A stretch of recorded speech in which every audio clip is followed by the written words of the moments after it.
And sometimes people make suggestions for what I should cover.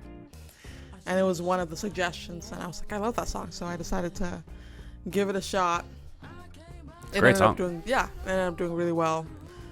And I, well, he died, rip. And I kind of wanted to make a statement by memorializing him.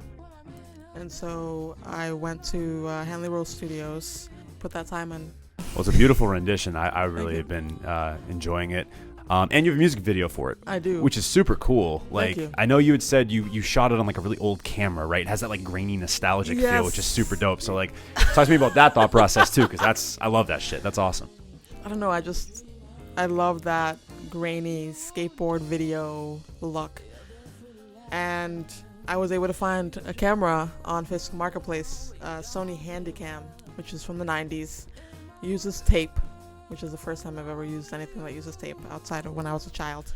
So for this music video, it was our first time filming a music video on that, the Sony Handycam, especially playing multiple instruments and editing it. That must have been a tough one. That was a tough one. That was definitely a tough one. In the videos that you usually see, they're usually filmed on this device. And the cloning ones, the split screen cloning ones, yes. And phones are really easy to film and edit on. Sure, of course. Yes. Whereas a camcorder that has 20 minutes of battery life and tape runs out, and you have to overwrite, old videos that you've already exported.